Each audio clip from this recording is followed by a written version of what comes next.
Hello everyone. Welcome to For Nurses Preparation YouTube channel. I am Neeraj Kumar Kathal. Today is 23rd of January 2023. Let's begin today's MCQ session for upcoming nursing recruitment exam. First question is most sensitive marker of the body for iron storage is हमारे शरीर में iron की मात्रा कितनी available है यानी store form में कितना आयरन अवेलेबल है। इस चीज का यदि आपको पता लगाना हो तो इनमें से कौन सा टेस्ट आप करवाएंगे। Option A serum total iron binding capacity, option B serum iron, option C serum ferritin, option D serum transferrin. Previous exam में इस क्वेश्चन को पूछा गया है, इंपॉर्टेंट है। Yes, the right answer is option C serum ferritin. अगर serum ferritin के level का आप असेसमेंट करवा लेते हैं तो इसके बिहाफ पर आप ये बता पाएंगे कि बॉडी के अंदर कितना आयरन स्टोर्ड है। Amount of storage iron can be identified by assessing the level of serum ferritin and it is a most accurate method. Next question is most serious complication of fracture of bone is। अगर किसी client में bone fracture हो जाए तो इससे सबसे ज्यादा खतरनाक कॉम्प्लिकेशन कौन सा हो सकता है। यस एग्जैक्टली, खतरनाक कॉम्प्लिकेशन कौन सा हो सकता है। Most serious septicaemia, hypertension, fat embolism, haemorrhage.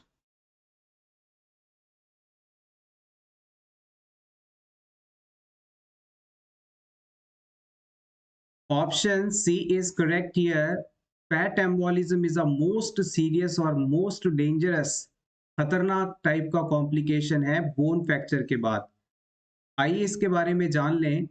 Client with long bone fracture are the greatest risk of the developing of fat embolism. अगर किसी व्यक्ति के शरीर की लंबी हड्डी लॉन्ग बोन, जिसे आप फीमर कह सकते हैं, उसमें यदि फ्रैक्चर हो जाए तो उसमें फैट एम्बोलिज्म होने की संभावना सबसे ज्यादा होती है। यहाँ पर गौर करने वाली बात यह है कि फैट एम्बोलिज्म लंबी बोन के टूटने पर सबसे ज्यादा होने की संभावना रहती है as compare to short bones. Fat embolism can occur within first 24 hours after fracture and after 24 hours the may risk for air embolism। Long bone fracture हुई, इस फ्रैक्चर के पहले 24 घंटे में फैट एम्बोलिज्म के डेवलप होने की संभावना सबसे ज्यादा है और 24 घंटे गुजर जाते हैं तो उसके बाद एयर एम्बोलिज्म डेवलप होने के चांसेस सबसे ज्यादा है। देखिएगा, एम्बोलिज्म शब्द का मतलब है कि ऐसा कोई भी अनडिजॉल्व मैटर जो कि ब्लड में लगातार फ्लो कर रहा है, एम्बोलिज्म कहलाता है। थोड़ा सा बेसिक चीज पर रिवाइज करते हैं। आपकी जो शरीर की बोन्स होती हैं, जैसे मान लीजिए ये शरीर की कोई बोन है और इसमें सपोज फ्रैक्चर हो गया। अब इस बोन के अंदर कुछ फैट मॉलिक्यूल्स थे, यहाँ पर अंदर फैट मॉलिक्यूल्स पाए जाते हैं। जब ये बोन फ्रैक्चर होगी तो फैट मॉलिक्यूल यहाँ से निकलकर आपके जो ब्लड वेसल है उसके अंदर ब्लड में जा सकते हैं। जब बोन फ्रैक्चर हुई तो ब्लड वेसल के अंदर फैट मॉलिक्यूल्स निकलकर सर्कुलेशन में आ गए। अब ये फैट मॉलिक्यूल्स अगर लगातार इस ब्लड के साथ फ्लो कर रहे हैं तब तो ठीक है, अदरवाइज ये कहीं पर जाकर किसी छोटी ब्लड वेसल में अटक गए और इनके अटकने की वजह से आगे ब्लड सप्लाई नहीं हो पा रही है तो ये पर्सन को बहुत परेशान कर सकती है। अगर ये ऑब्स्ट्रक्शन, ये रुकावट ब्रेन की किसी वेसल में आ गया तो ब्रेन तक सप्लाई नहीं पहुंचेगी और सीवीए हो सकता है। लंग्स में जाकर कहीं ऑब्स्ट्रक्शन हो गया तो लंग्स में ब्लड सप्लाई नहीं रुकेगी तो पर्सन के लंग काम नहीं करेंगे तो वो डेथ हो सकती है। तो इस तरह से ये चीज काफी डेंजरस है। होपफुली आप समझ गए होंगे कि फैट एम्बोलिज्म क्या है। हड्डी के टूटने पर हड्डी के अंदर से निकले कुछ फैट मॉलिक्यूल्स अगर ब्लड के साथ मिल जाएं और आगे जाके कहीं रुकावट कर दें जिससे कि वाइटल ऑर्गन तक अगर ब्लड सप्लाई नहीं पहुंचेगी ऑक्सीजन नहीं पहुंचेगी तो उस ऑर्गन की डेथ हो सकती है और इससे पर्सन को प्रॉब्लम हो सकती है, इसलिए ये काफी डेंजरस माना जाता है। अब यदि इस फैट एम्बोलिज्म के क्लिनिकल फीचर्स की बात की जाए तो याद रखिएगा, जो पल्मोनरी एम्बोलिज्म के सिम्टम्स होते हैं वही सभी चीजें यहाँ भी देखने को मिलती हैं। पल्मोनरी एम्बोलिज्म का मतलब है लंग्स के अंदर किसी रुकावट के कारण ब्लड सप्लाई नहीं पहुंच पा रही है, तो जो सिम्टम्स होंगे वो सभी फैट एम्बोलिज्म में भी देखने को मिलेंगे, क्योंकि यहाँ से भी जो फैट मॉलिक्यूल है लंग्स की ब्लड वेसल्स को जाकर ऑब्स्ट्रक्ट कर सकता है। तो क्या क्या हो सकता है? रेस्टलेसनेस हो सकता है, हाइपोक्सिया हो सकता है यानी ऑक्सीजन की कमी हो सकती है, मेंटल स्टेटस चेंज हो जाएगा, अगर ब्लड ब्रेन तक ब्लड नहीं पहुंचेगा तो ऑब्वियसली ऑक्सीजन नहीं होगी तो पर्सन में बेहोशी आने लगेगी, टैकीकार्डिया होगा, हाइपोटेंशन होगा, डिस्पनिया होगा, टैकिपनिया होगा, पेटेकियल रैशेज होंगे। पेटेकियल रैशेज का मतलब है कि चेस्ट एरिया में हल्के हल्के लाल धब्बे बनने लग जाएंगे, तो ये सभी फैट एम्बोलिज्म में देखने वाली फाइंडिंग्स हैं। आप चाहें तो इसका स्क्रीनशॉट ले लें, इंपॉर्टेंट है। Next question is, the nurse is assisting a client with diverticulosis to select appropriate food. Which food should be avoided? आप किसी डाइवर्टिक्यूलोसिस कंडीशन से सफरिंग पेशेंट की केयर कर रहे हैं। आप इस पेशेंट को नीचे बताए ऑप्शंस में से कौन सा फूड सब्सटेंस नहीं खाने की सलाह देंगे? Option A bran, B fresh peaches, C cucumber salad, D yeast roles.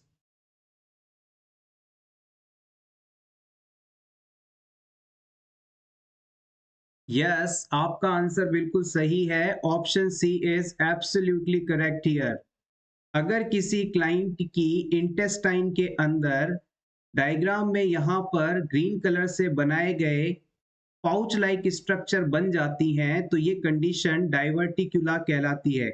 अगर किसी व्यक्ति की आंतों में थैली नुमा छोटे छोटे से पॉकेट बन जाते हैं, जेब बन जाती हैं, तो इसे आप डाइवर्टिकुला कहते हैं। और अगर इस डाइवर्टिकुला के अंदर इंफेक्शन और इन्फ्लामेशन हो जाए तो ये कंडीशन डाइवर्टिकुलाइटिस कहलाती है। अगर आप इस डाइवर्टिक्यूलोसिस कंडीशन से सफरिंग पर्सन को खाने में ऐसी कोई भी चीज देंगे जो कि हार्ड हो, जिसमें बीज मौजूद हो, सीड मौजूद हो, तो ये खाना यहाँ से जाकर इस डाइवर्टिक्यूला इस पॉकेट के अंदर अटक जाएगा और यहाँ से पास नहीं हो पाएगा। अब ये बीज या ये सख्त चीज अगर लंबे समय तक इंटेस्टाइन के इस हिस्से में पड़ी रहेगी तो इसमें यहाँ पर सड़न पैदा होगी और सड़न के कारण इंफेक्शन हो सकता है, इन्फ्लामेशन हो सकता है और इंटेस्टाइन यहाँ से फट भी सकती है।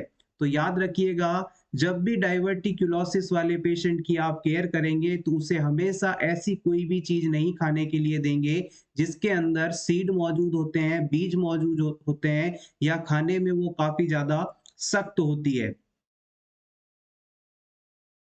नेक्स्ट आपको बताना है जूनोसिस टर्म का क्या मीनिंग होता है। What you mean by zoonosis term?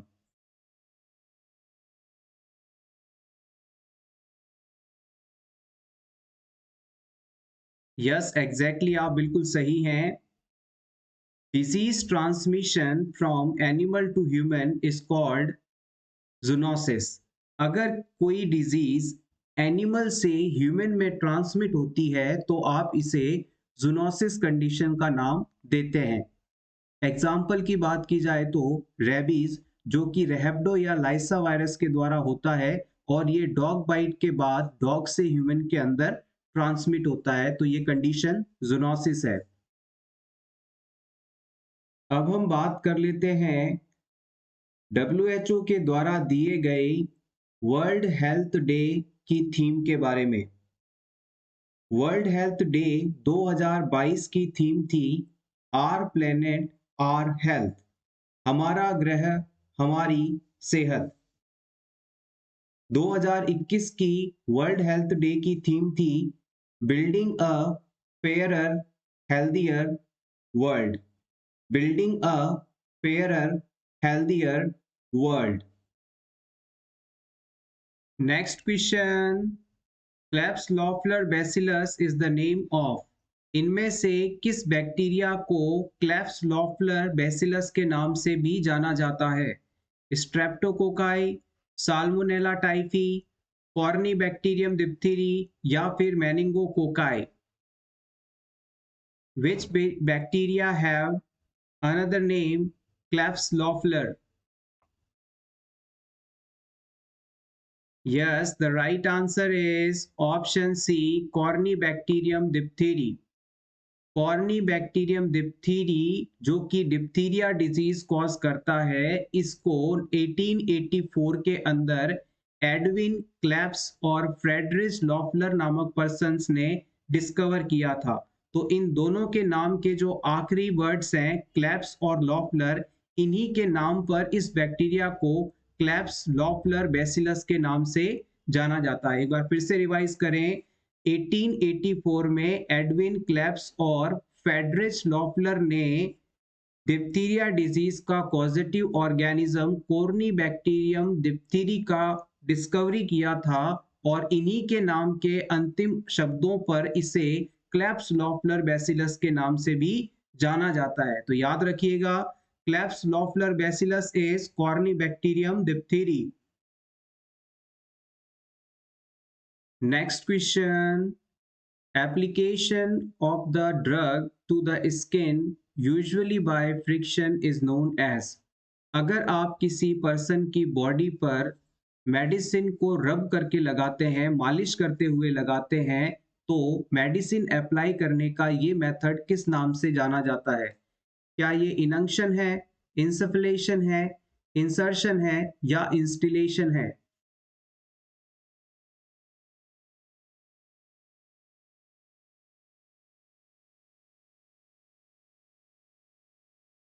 Basic and important question. Yes, exactly. The right answer is option A, inunction. किसी भी मेडिसिन को यदि आप स्किन पर बॉडी के किसी भी हिस्से में अप्लाई करते हैं, रब करते हैं, मालिश करते हैं, तो ये प्रोसेस इनंक्शन कहलाता है। जैसे पेन होने पर पेनिंग एरिया पर आप मलहम लगाते हैं तो वो इनंक्शन मेथड कहलाता है। इसके अलावा इंसफलेशन क्या होता है?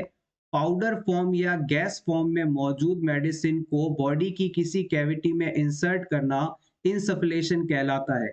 जैसे कि मान लीजिए किसी पर्सन को ईयर इन्फेक्शन है, तो उसके ईयर के अंदर पाउडर फॉर्म में मौजूद ड्रग को पहुंचाना इंसफलेशन कहलाएगा। नेक्स्ट हम बात करते हैं इंसर्शन मेथड। इंसर्शन मेथड के द्वारा सपोसिटरीज को हम बॉडी में प्लेस करते हैं। जैसे रेक्टल सपोसिटरीज को रेक्टम एरिया के अंदर इंसर्ट करना इंसर्शन मेथड कहलाता है। इसके अलावा instillation application of method, instillation जो मेथड है उसके द्वारा आप ईयर और आई ड्रॉप को इंस्टिल करते हैं, यानी आंखों में और कान में जो दवा डालने का तरीका है उसे आप इंस्टिलेशन के नाम से जानते हैं। नेक्स्ट हम बात करेंगे, after delivery the nurse observes that the newborn scrotal sac is empty, this condition is called. Delivery के बाद असेसमेंट के दौरान आप ये देखते हैं कि बच्चे का स्क्रोटल सैक एम्प्टी है, यानी वहां पर टेस्टिस मौजूद नहीं है, तो इस कंडीशन को आप किस नाम से जानते हैं? एन्यूरेसिस, क्रिप्टोचिडिज्म, ऑर्कियोप्लेक्सी, एपिस्पेडियासिस। प्रीवियस एग्जाम में इस क्वेश्चन को पूछा गया है, अपकमिंग एग्जाम्स के लिए काफी इंपॉर्टेंट है ये। Yes,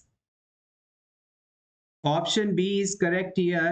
Cryptochitism is a condition in which one or both testes are not descend into the scrotum. अगर किसी न्यूबॉर्न बेबी में एक टेस्टिस या दोनों ही टेस्टिस स्क्रोटम में डिसेंड डाउन नहीं हो, तो ये कंडीशन क्रिप्टोचिडिज्म के नाम से जानी जाती है। और याद रखिएगा, क्रिप्टोचिडिज्म जो कंडीशन है ये मोस्ट कॉमन जेनाइटल प्रॉब्लम है पीडियाट्रिक्स की। अगर आपसे क्वेश्चन पूछ लिया जाए कि पीडियाट्रिक में मोस्ट कॉमन यानी सबसे ज्यादा होने वाली जेनाइटल प्रॉब्लम कौन सी है, तो आप बताएंगे क्रिप्टोचिडिज्म, यानी टेस्टिस का डिसेंड डाउन नहीं होना।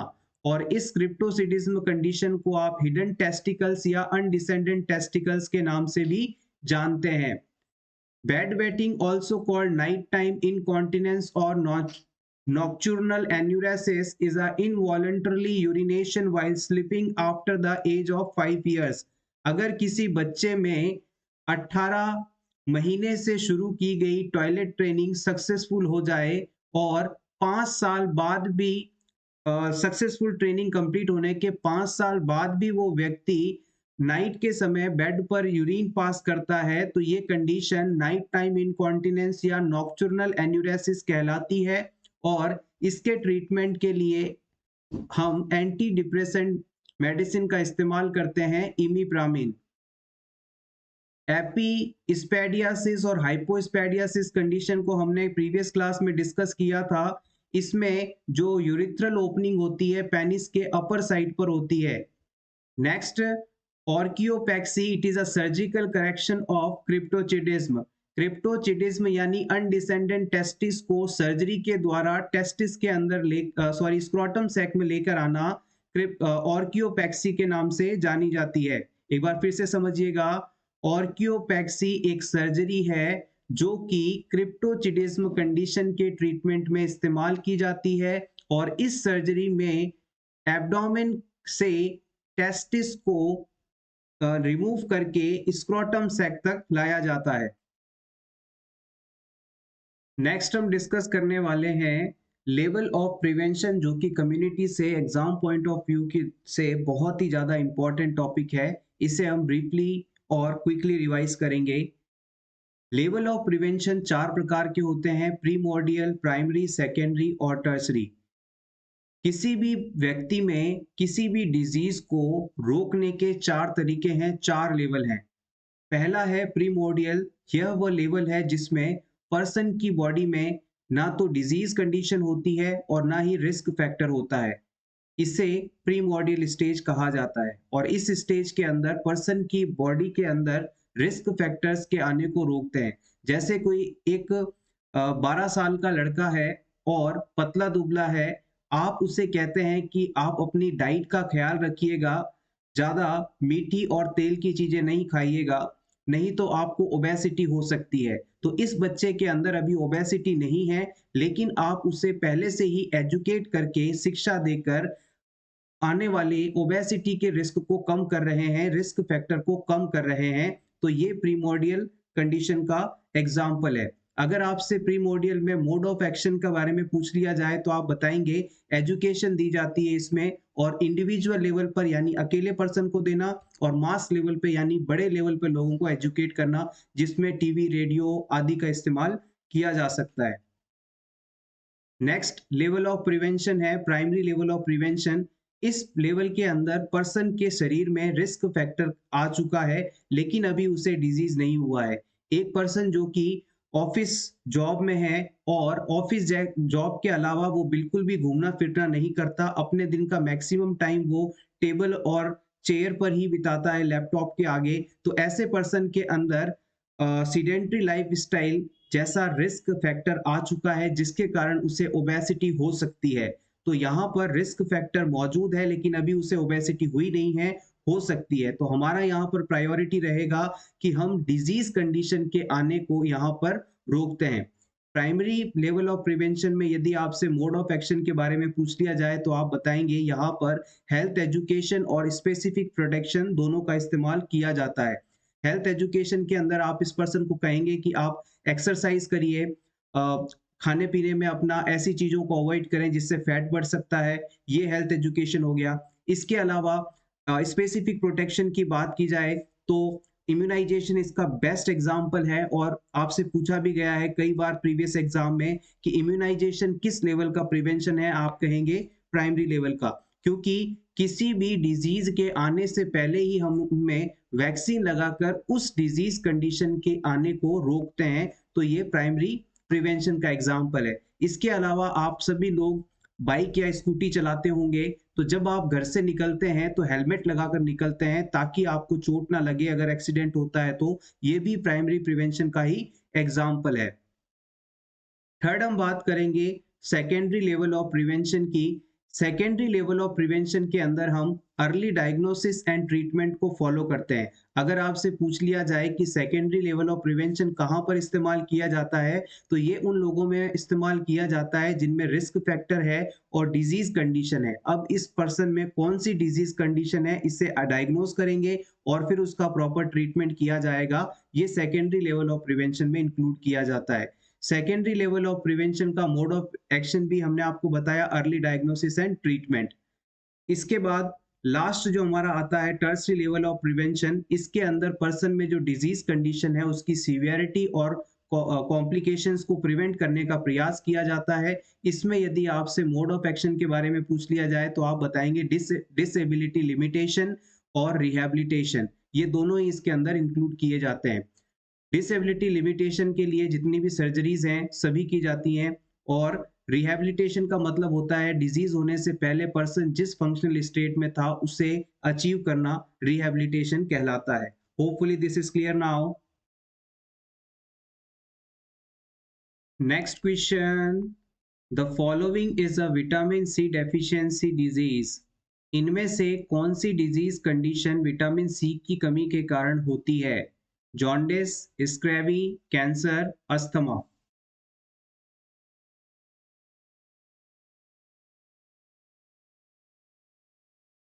Yes, option B is correct here. अगर शरीर में विटामिन सी की कमी हो जाए तो इससे होने वाली डिजीज कंडीशन को हम स्क्रैवी के नाम से जानते हैं, और स्क्रीवी डिजीज जो कंडीशन है उसे कई बार स्कॉर्ब्यूटस के नाम से भी पूछ लिया जाता है। तो दोनों ही नाम आप याद रखिएगा, स्क्रैवी या स्कॉर्ब्यूटस। स्क्रैवी डिजीज विटामिन सी की कमी से होने वाला डिजीज है, और विटामिन सी को आप एस्कॉर्बिक एसिड के नाम से भी जानते हैं। विटामिन सी जो है जितने भी सिट्रस फ्रूट्स और वेजिटेबल्स होती हैं उनमें पाया जाता है, यानी जितने भी खट्टे फल हैं, खट्टी सब्जियां हैं, उन सभी में सिट्रस फ्रूट पाया जाता है। उदाहरण की बात करें तो आप कह सकते हैं आंवला है, नींबू है, इन सभी में विटामिन सी पाया जाता है। विटामिन सी की कमी से हुए स्क्रैवी डिजीज के अंदर सिम्टम्स कौन कौन से देखने को मिलते हैं? तो आप बताएंगे bruising, bleeding gums, weakness, fatigue, rash, ये सभी देखने को मिलते हैं। यानी कि अगर विटामिन सी की कमी हुई तो आपके मसूड़ों से खून आ सकता है, ब्लीडिंग गम जैसी कंडीशन हो सकता है, और इसके ट्रीटमेंट में आपको खट्टे फल आदि खाना शुरू करना पड़ेगा। विटामिन सी के दो बड़े काम हैं। पहला, जिन लोगों को आयरन डेफिशिएंसी एनीमिया है और उन्हें अगर आयरन की मेडिसिन दी जा रही हैं तो आयरन सप्लीमेंट देने के बाद उन्हें नींबू, लेमन, आंवला आदि का जूस पीने के लिए कहा जाता है, ताकि इंटेस्टाइन में आयरन का एब्जॉर्प्शन बेहतर हो सके। तो याद रखिएगा, विटामिन सी आयरन के एब्जॉर्प्शन को बढ़ाता है। साथ ही साथ अगर शरीर में कहीं पर कोई घाव है तो उसे भरने में विटामिन सी काफी मदद करता है। बड़े ऑपरेशंस के बाद भी वुंड हीलिंग के लिए विटामिन सी को टैबलेट फॉर्म में भी दिया जाता है।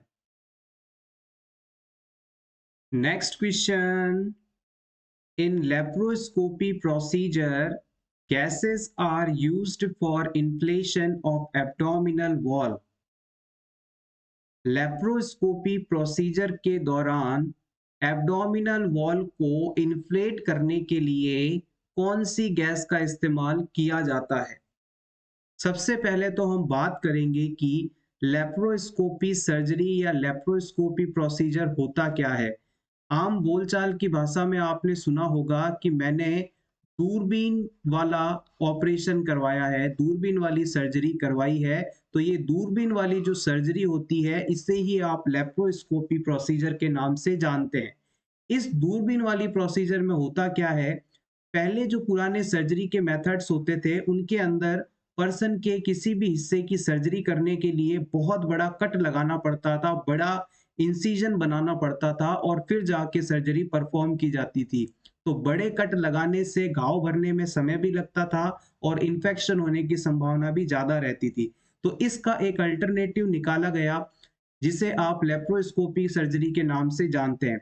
इस प्रकार की सर्जरी में जैसे मान लीजिए पेशेंट के पैंक्रियास में कोई प्रोसीजर करना है, तो आप क्या करेंगे कि पूरे पैंक्रियास वाले एरिया में बड़ा कट ना लगाकर इसके आसपास 2-3 छोटे छोटे होल करेंगे, और इन होलों से ही आप इक्विपमेंट्स को अंदर इंसर्ट करके प्रोसीजर परफॉर्म करेंगे।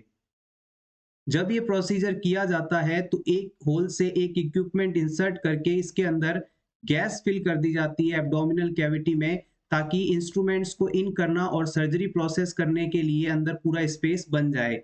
अब दूसरे होल से एक कैमरा इंसर्ट किया जाता है जो कि आपको डायरेक्शन बताता है, और तीसरे होल से आप इक्विपमेंट इंसर्ट करके सर्जरी परफॉर्म करते हैं। इस तरह से ये ऑपरेशन परफॉर्म किया जाता है। तो यहाँ पर आपने पेट को फुलाने के लिए यानी इन्फ्लेट करने के लिए एब्डोमिनल वॉल को जो गैस इस्तेमाल की वो कौन सी है, ये आपको बताना है। Nitrous oxide, oxygen, carbon dioxide या हीलियम। यस, एग्जैक्टली, आप बिल्कुल सही हैं। यहाँ पर सबसे ज्यादा कार्बन डाइऑक्साइड गैस इस्तेमाल की जाती है। कार्बन डाइऑक्साइड गैस ही क्यों इस्तेमाल की जाती है, इसके पीछे क्या कारण है, आइए जान लेते हैं। कार्बन डाइऑक्साइड जो है वो कलरलेस टाइप की गैस होती है, यानी कि अगर आप इस गैस को एब्डोमिनल कैविटी में भर दें और उसके बाद कैमरा लगाकर प्रोसीजर परफॉर्म करें तो विजिबिलिटी में कोई फर्क नहीं आएगा। अगर कोई दूसरी गैस भरेंगे तो उसमें मान लीजिए कि अलग कोई कलर है तो आपसे आपकी जो विजिबिलिटी है वो इसकी कम हो सकती है, आप प्रोसेस परफॉर्म नहीं कर पाएंगे। इसके अलावा जो कार्बन डाइऑक्साइड गैस है वो ज़्यादा महंगी भी नहीं होती, तो प्रोसेस जो है सस्ता हो जाता है, पेशेंट्स का पैसा कम लगता है, यानी इकोनॉमिक एडवांटेज भी है इसका। इसके अलावा ये नॉन इन्फ्लेमेबल है, यानी कि इसमें आग लगने की संभावना कम रहती है, तो ये सेफ्टी पर्पज से भी अच्छी मानी जाएगी। इसके अलावा हाई ब्लड सॉल्युबिलिटी होती है, यानी कि अगर इस गैस को आपने फिल किया तो आपके ब्लड वेसल्स या ब्लड के द्वारा इसे एब्जॉर्ब भी कर लिया जाए तो वहां पर एम्बोलिज्म या क्लॉट फॉर्मेशन होने जैसी संभावना नहीं रहती। ये ब्लड में आसानी से घुल जाती है और बॉडी में लंग्स के थ्रू बाहर निकाल दी जाती है। तो ये सभी एडवांटेजेस हैं जिसकी वजह से हम CO2 को प्रीफर करते हैं लेप्रोस्कोपिक प्रोसीजर्स के अंदर। आप चाहें तो इस स्लाइड का स्क्रीनशॉट ले लें या फिर नोट डाउन कर लें। नेक्स्ट हम बात करेंगे वैक्सीन के बारे में। अपकमिंग राजस्थान CHO एग्जाम के लिए ये चीज काफी इंपॉर्टेंट है। CHO एग्जाम में मोस्टली आपसे पूछा जाता है कि कौन सा वैक्सीन लाइव है, किल्ड है या टॉक्सोइड टाइप है। तो इस कंफ्यूजन को हम यहाँ पर क्लियर करेंगे with the help of trick. Vaccine जो है 3 प्रकार की होती है। पहली है लाइव, सेकंड है किल्ड और थर्ड है टॉक्सॉइड। सबसे पहले हम जान लेते हैं कि किल्ड वैक्सीन कौन कौन सी होती हैं।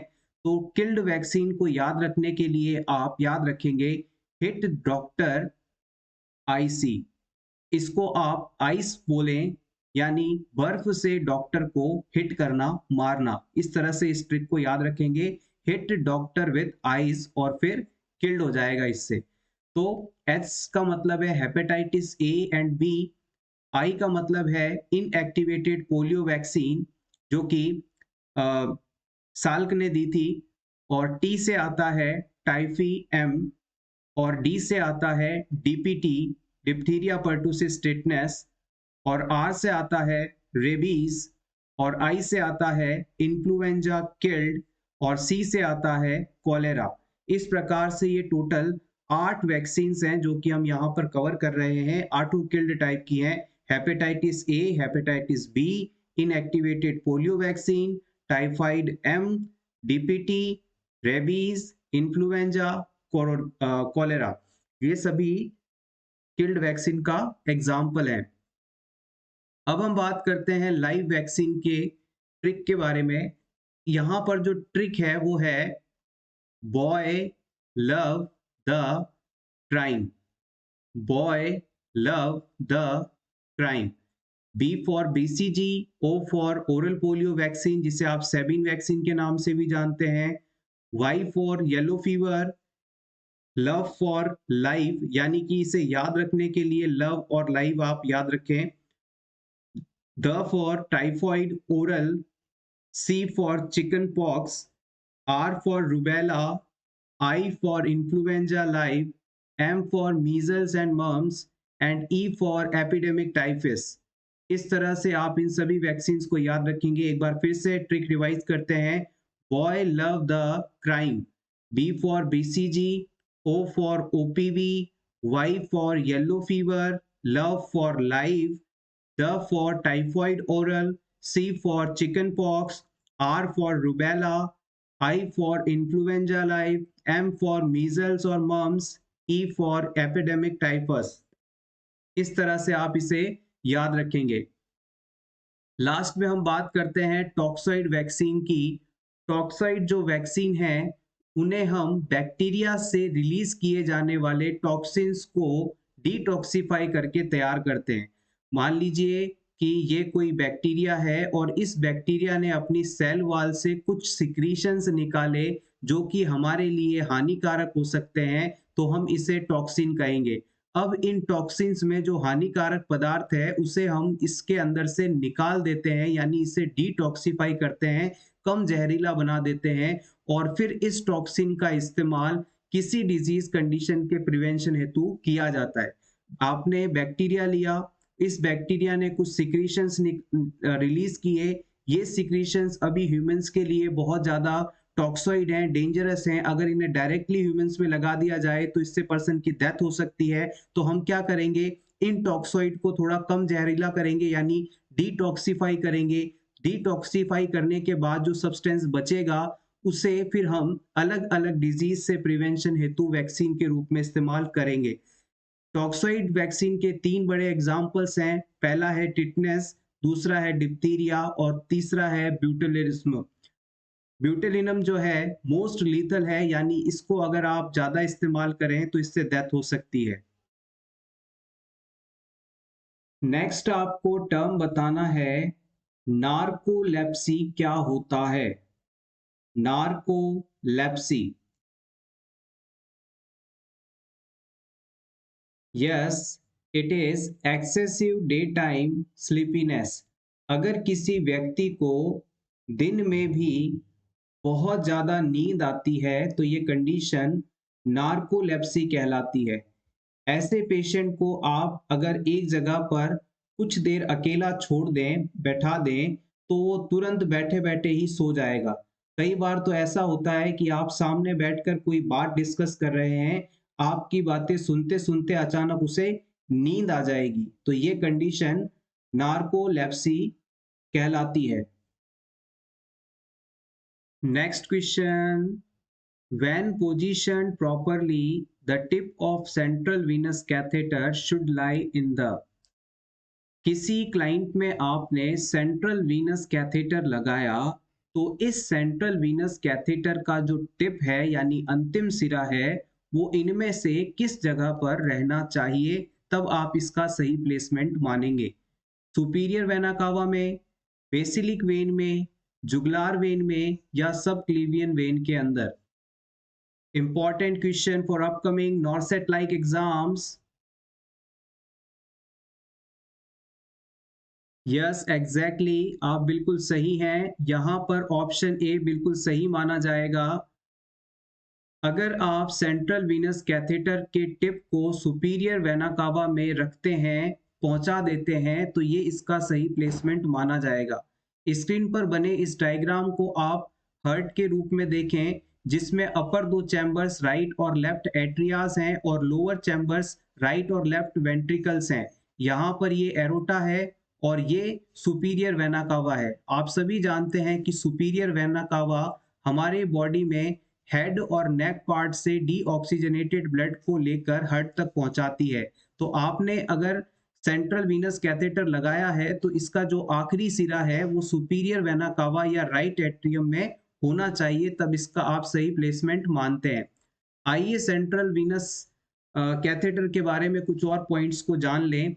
सेंट्रल वीनस कैथेटर को आप सिंपल भाषा में सेंट्रल लाइन के नाम से भी जानते हैं। गौर करिएगा, सेंट्रल वीनस कैथेटर काफी लंबा नाम है, इसलिए इसे जनरली हम सेंट्रल लाइन लगाना कहते हैं। It's like IV line but longer than IV line. After insertion it reaches near the right atrium of heart और superior vena cava. Central line normal IV line की तुलना में काफी लंबी ट्यूब लाइक स्ट्रक्चर होती है, और इसे जब भी लगाया जाता है तो इसका जो आखिरी सिरा है, अंदरूनी सिरा है, वो हार्ट के राइट एट्रियम या सुपीरियर वेना कावा में होना चाहिए। अब हम बात करते हैं कि सेंट्रल वीनस कैथेटर या सेंट्रल लाइन शरीर में किस जगह से लगाई जाती है, इंसर्ट कहाँ से इसे किया जाता है।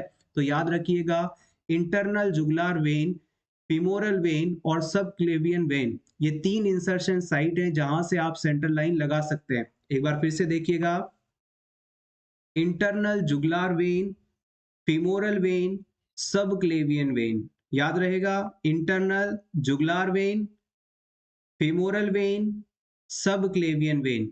आप चाहें तो इसका स्क्रीनशॉट ले लें आपके रिवीजन के लिए। नेक्स्ट हम बात करते हैं कि सेंट्रल लाइन लगाने का उपयोग क्या है। What are the uses of using central line for long term need of treatment.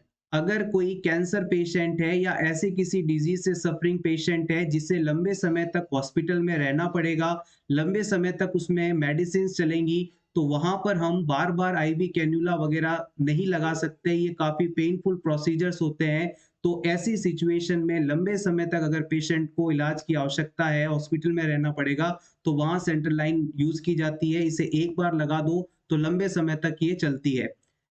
For high amount of fluid administration, ऐसे कोई पेशेंट जिनमें बहुत ज्यादा मात्रा में मेडिसिन या आईवी फ्लूइड देना आवश्यक हो, तो वहां पर भी इसका इस्तेमाल किया जा सकता है। इससे काफी मात्रा में एक साथ फ्लूइड आप डिलीवर कर पाएंगे। Easier to draw blood samples, बार बार यदि किसी पेशेंट में ब्लड इन्वेस्टिगेशंस करवाने हैं, ब्लड सैंपल लेना है, तो उस सिचुएशन में भी सेंट्रल लाइन काफी यूजफुल है। इसी से हम डायरेक्टली ब्लड सैंपल ले सकते हैं। कीमोथेरेपी ट्रीटमेंट्स, कैंसर के पेशेंट्स जिनमें बहुत ही हार्ड मेडिसिन डिलीवर करनी होती है, बहुत ज़्यादा रेगुलरली मेडिसिन डिलीवर करनी है, तो वहां पर भी आप सेंट्रल लाइन को प्रेफरेंस देते हैं। Take screenshot for your revision. Next question, if inner square is lighter than outer circle and expiry date has been passed, then as vaccine can it be used or not। अगर किसी vaccine पर लगे vaccine while monitor में जो inner square है वो lighter है outer circle से, और इस वैक्सीन की एक्सपायरी डेट हो चुकी है, तो क्या आप इस वैक्सीन को इस्तेमाल कर सकते हैं। Important question for upcoming CHO exams. Option A, it can not be use. Option B, it can be used. Confusion नहीं होना चाहिए, option A is correct here. जब भी किसी मेडिसिन की एक्सपायरी डेट आ जाती है तो आप कभी उसे इस्तेमाल नहीं करते, तो वैक्सीन कैसे इस्तेमाल कर देंगे। यहाँ पर आपसे बेसिक सी चीज पूछी जा रही थी, वीवीएम को तो लाकर आपसे कंफ्यूजन क्रिएट किया जा रहा था। आइए, वीवीएम की बात आ गई है तो इस कॉन्सेप्ट को भी यही क्लियर कर लेते हैं। वीवीएम का फुल फॉर्म होता है वैक्सीन वाइल मॉनिटर, और ये हर वैक्सीन वाइल पर लगा होता है। अगर किसी वैक्सीन को उसके रिक्वायर्ड टेम्परेचर से ज़्यादा टेम्परेचर या कम टेम्परेचर मिले तो वो खराब हो सकता है, उपयोग योग्य नहीं रह जाता। इस चीज को ही पता करने के लिए वीवीएम लगा होता है। वीवीएम यानी वैक्सीन वाइल मॉनिटर इस वजह से वैक्सीन पर लगाया जाता है कि इसे देखकर हम पता कर सकें कि इस वैक्सीन को लगाया जा सकता है या नहीं, ये उपयोग योग्य है या नहीं, खराब हो गया है या सही है।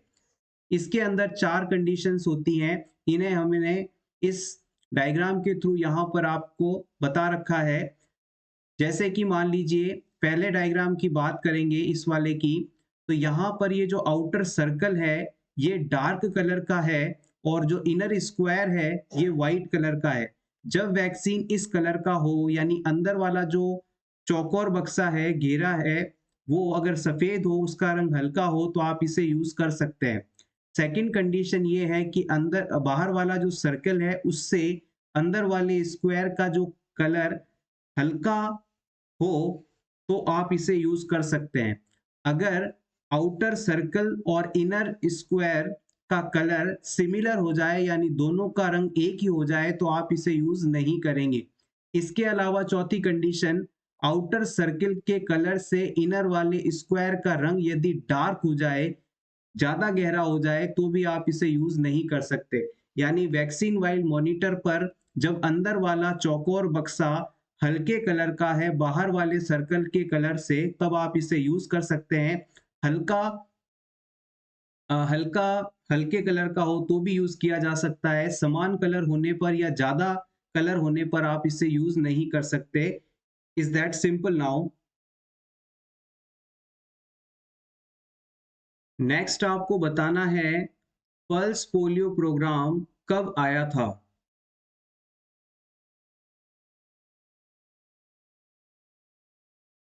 प्रीवियस एग्जाम में इसे पूछा गया है, इंपॉर्टेंट है। यस एग्जैक्टली, याद रखिएगा। पल्स पोलियो प्रोग्राम का पहला राउंड 9 दिसंबर 1995 को आया था, 9th ऑफ दिसंबर 1995 को। जबकि इसका सेकेंड राउंड जो है 20 जनवरी 1996 को आया था, 20th जनवरी 1996। ईयर याद रखिएगा, फर्स्ट राउंड 95, सेकेंड राउंड 96।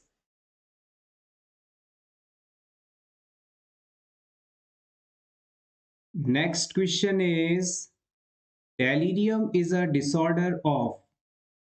आपको बताना है डेलीरियम इनमें से किसका डिसऑर्डर माना जाता है। क्या ये कॉन्शियसनेस का डिसऑर्डर है, परसेप्शन का डिसऑर्डर है, मेमोरी का डिसऑर्डर है, या फिर थॉट का डिसऑर्डर है? डेलीरियम इनमें से किस चीज से संबंधित डिसऑर्डर है? The right answer is option A. Delirium के अंदर पर्सन की कॉन्शियसनेस प्रभावित होती है, पर्सन पूरी तरह से होश में नहीं रहता, उसे टाइम प्लेस और पर्सन का पूरी तरह से ओरिएंटेशन नहीं रहता। तो हम कह सकते हैं कि डेलीरियम डिजीज कंडीशन होने पर पर्सन डिसओरिएंटेड रहता है, डिसओरिएंटेड हो जाता है।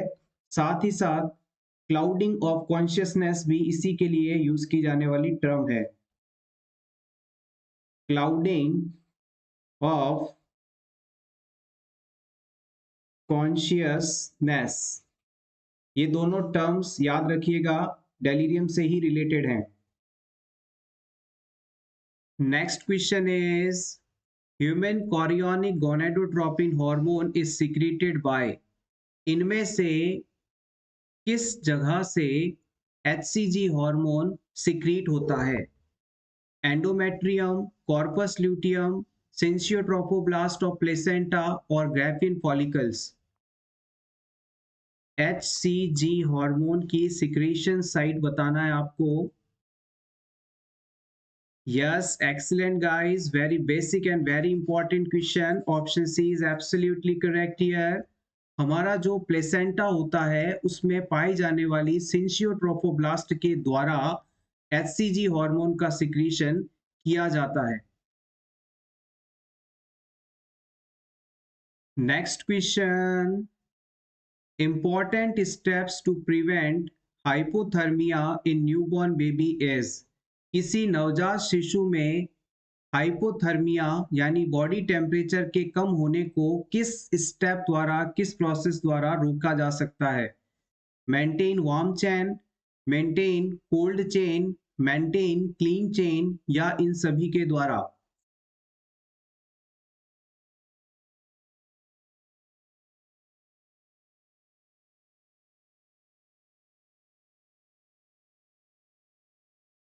यस आप बिल्कुल सही हैं, option A is correct here.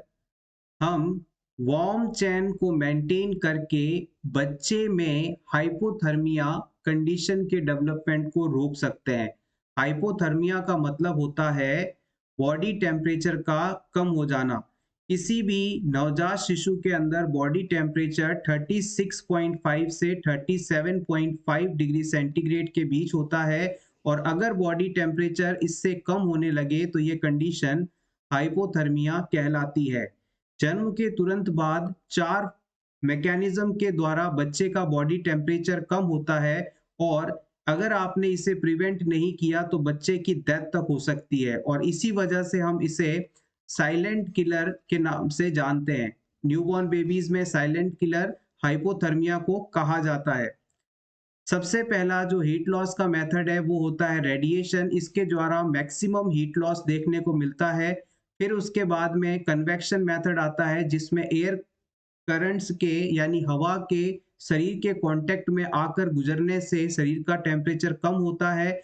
और इवापोरेशन में बच्चा जब जन्म लेता है तो उसकी बॉडी गीली होती है और इस गीलेपन के कारण, इसके वाष्पित होने के कारण शरीर से हीट लॉस होना इवापोरेशन मेथड है। और बच्चा जिस सरफेस पर लिटाया जाता है उसके कांटेक्ट में आने के कारण वहां से जो टेम्परेचर लॉस होता है वो कंडक्शन मेथड कहलाता है।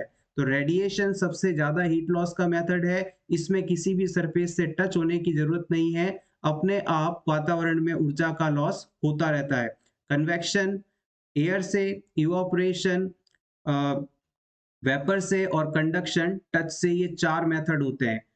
अब हम बात कर लेते हैं कि जो वार्म चेन होती है इसमें किस किस पॉइंट को इंक्लूड किया जाता है।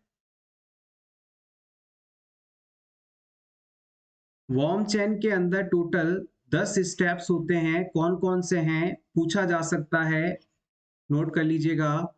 वार्म डिलीवरी रूम, आपको डिलीवरी रूम को वार्म रखना है। इमीडिएट ड्राइंग, बच्चे को जन्म होते ही, डिलीवरी होते ही उसे ड्राई करना है यानी क्लीन करना है। Skin to skin contact provide करना है ताकि हीट लॉस ना हो। जितना जल्दी हो सके ब्रेस्ट फीडिंग शुरू करवा देनी है।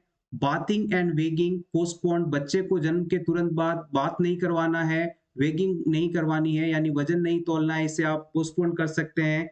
एप्रोप्रिएट क्लोथिंग और बेडिंग बच्चे के लिए होनी चाहिए, उसे पर्याप्त और सफिशिएंट मात्रा में कपड़े पहनाने जाने चाहिए। मदर और बेबी को साथ साथ रखना चाहिए। और बच्चे को अगर कहीं दूसरी डिपार्टमेंट में शिफ्ट करने की आवश्यकता है, मान लीजिए कोई प्रीटर्म बेबी है तो उसे एनआईसीयू में बेहतर केयर के लिए भेजना हो, तो ट्रांसपोर्टेशन के समय उसे प्रॉपरली कवर करके भेजना चाहिए ताकि हीट लॉस कम से कम हो। और वार्म रिसस्टिटेशन की आवश्यकता यदि है तो उसे रेडिएंट वार्मर वगैरह का सपोर्ट दे सकते हैं। रेडिएंट वार्मर का इस्तेमाल करके हम रेडिएशन के थ्रू बच्चे के बॉडी को हीट प्रोवाइड करवाते हैं। और इसके अलावा ट्रेनिंग एंड अवेयर राइजिंग, ये सभी स्टेप्स जो हैं वार्म चेन को मेंटेन करने के लिए इस्तेमाल किए जाते हैं। टोटल 10 स्टेप्स होते हैं। नेक्स्ट हम बात करते हैं, the 12 lead ECG is used to diagnose. 12 lead ECG की मदद से आप किन कंडीशंस को आइडेंटिफाई कर सकते हैं? Dysrhythmias and conduction abnormalities, chamber enlargement and injury, myocardial ischaemia and conduction abnormalities, pulmonary oedema and heart failure. 12 lead ECG की मदद से इनमें से कौन कौन सी फाइंडिंग्स को आप आइडेंटिफाई कर सकते हैं? अब ऑप्शन पर आइएगा। Option A B and C, option B C D, option 3 A B D, option 4 A C D. 2 साल पहले नॉर्सेट एग्जाम में और 1 साल पहले यूपीपीएससी के स्टाफ नर्स के एग्जाम में इसी पैटर्न में क्वेश्चंस को पूछा गया था। तो be prepare for these type of questions. इससे आपकी मेंटल एबिलिटी और डीप नॉलेज का पता चलता है, आपके कंसंट्रेशन की परख होती है। यस, अगर आपका ऑप्शन ए है तो आप बिल्कुल सही हैं। 12 लीड ईसीजी की मदद से हम एक्सक्यूज मी 12 लीड ईसीजी की मदद से हम डिसरिथमिया, conduction abnormalities, chamber enlargement and injury, myocardial ischaemia and conduction abnormalities को आइडेंटिफाई कर सकते हैं। अगर आपसे सिंपली पूछ लिया जाए कि ईसीजी का फुल फॉर्म क्या होता है तो आप बताएंगे इलेक्ट्रोकार्डियोग्राम। इलेक्ट्रोकार्डियोग्राम या इलेक्ट्रोकार्डियोग्राफी भी इसे कहा जा सकता है। और ईसीजी की मदद से आप हार्ट की इलेक्ट्रिकल एक्टिविटी का असेसमेंट करते हैं। क्या क्या चीजें आप असेस कर सकते हैं? हार्ट की रिदम यानी contraction, relaxation, conduction disturbance, myocardial infarction, myocardial ischaemia, chamber enlargement, dysrhythmia. ये सभी चीजें ईसीजी की मदद से आप आइडेंटिफाई कर सकते हैं। अगर आपसे पूछ लिया जाए कि ब्रेन की इलेक्ट्रिकल एक्टिविटीज को फाइंड आउट करने के लिए कौन सा प्रोसेस इस्तेमाल करेंगे आप, तो बताएंगे ईईजी, इलेक्ट्रोएन्सेफेलोग्राम इसका फुल फॉर्म होता है। और इसे ब्रेन पर लगाकर ब्रेन की इलेक्ट्रिकल एक्टिविटीज का असेसमेंट किया जाता है। नेक्स्ट हम बात करेंगे एग्जाम पॉइंट ऑफ व्यू से इंपॉर्टेंट कुछ टर्मिनोलॉजीज की जो कि फ्रीक्वेंटली एग्जाम्स में पूछी जाती हैं, स्पेशली अगर आप सीएचओ एग्जाम की प्रिपरेशन कर रहे हैं तो। सबसे पहली हमारी टर्म है एंडेमिक डिजीज। एंडेमिक डिजीज को हम नेवर एंडिंग डिजीज के नाम से भी जानते हैं, जो कि एक फिक्स्ड जियोग्राफिकल एरिया में पाए जाते हैं। यानी ऐसा कोई डिजीज कंडीशन जो कि एक निर्धारित जियोग्राफिकल क्षेत्र में पाए जाते हैं और उससे बाहर नहीं पाए जाते, लेकिन उस एरिया के अंदर ये हमेशा बने रहते हैं, कभी भी खत्म नहीं होते, तो ऐसी डिजीज कंडीशन को आप एंडेमिक डिजीज कंडीशन कहते हैं। इसके 3 बेस्ट एग्जाम्पल हैं जो कि प्रीवियस एग्जाम में पूछे भी गए हैं। पहला है गोइटर डिजीज। हिमालय की जो तलहटी वाले क्षेत्र हैं, यानी हिमालय पर्वत का जो नीचे वाला हिस्सा है, उन एरियाज में आयोडीन की कमी होती है, इस वजह से वहां के लोगों में घेंगा रोग यानी गोइटर रोग देखने को मिलता है। इसके अलावा केरला और उत्तर प्रदेश के कुछ हिस्सों में डिप्थीरिया डिजीज कंडीशन देखने को मिलती है। उत्तर प्रदेश के गोरखपुर में जैपनीज एन्सेफेलाइटिस नामक डिजीज हमेशा पाई जाती है और ये एक एंडेमिक डिजीज का उदाहरण है। नेक्स्ट हम बात करेंगे एपिडेमिक। एपिडेमिक का मतलब होता है ऐसी कोई डिजीज कंडीशन जो एक निश्चित ज्योग्राफिकल क्षेत्र में ना पाकर इससे आगे बढ़ने लगी है, यानी बहुत तेजी से दूसरे हिस्सों में फैल रही है। ऐसी डिजीज कंडीशन को आप एपिडेमिक डिजीज के नाम से जानते हैं।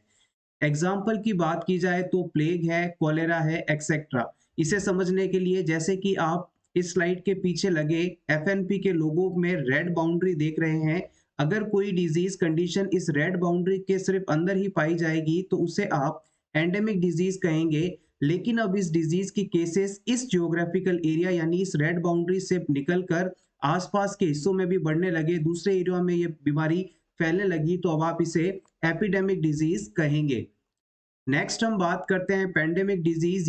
ये वर्ड तो आपने डेफिनेटली सुना होगा, क्योंकि रिसेंटली हमने कोविड-19 को फेस किया है और कोविड-19 पेंडेमिक का बेस्ट एग्जांपल भी है। ऐसी कोई भी डिजीज कंडीशन जो किसी पर्टिकुलर ज्योग्राफिकल एरिया तक सीमित ना रहे, पूरे देश या कई देशों में फैल जाए, पूरे संसार में फैल जाए, तो ये कंडीशन पेंडेमिक डिजीज कंडीशंस कहलाती हैं। एक टर्म और जो कि आपसे पूछी जा सकती है वो है स्पोरेडिक डिजीज। ऐसी कोई भी डिजीज कंडीशन जो कि किसी निश्चित ज्योग्राफिकल क्षेत्र में सभी जगह पर ना पाई जाकर कुछ कुछ हिस्सों में पाई जाती है, स्कैटर्ड पैटर्न में इसके केसेस पाए जाते हैं, यानी बिखरे हुए इसके केसेस पाए जाते हैं, उसे स्पोरेडिक डिजीज कहते हैं। एग्जाम्पल की बात की जाए तो पोलियो। जैसे कि मान लीजिए ये कोई एक राज्य है, इस राज्य में कुछ जिलों के अंदर पोलियो के केसेस पाए गए, या ये कोई देश है, इसके अलग अलग राज्यों में पोलियो के केस पाए जा रहे हैं, तो ये स्पोरेडिक का एग्जाम्पल है। स्पोरेडिक डिजीज सभी जगह पर नहीं पाई जाकर कुछ विशेष हिस्सों में पाई जाती है। Next question, drug used in the procedure of maintaining a CVP. अगर किसी क्लाइंट में आप सेंट्रल वीनस प्रेशर की मॉनिटरिंग कर रहे हैं तो उसमें आप किस ड्रग का इस्तेमाल करते हैं? हिपेरिन, डोपामाइन, एट्रोपिन या जाइलोकेन?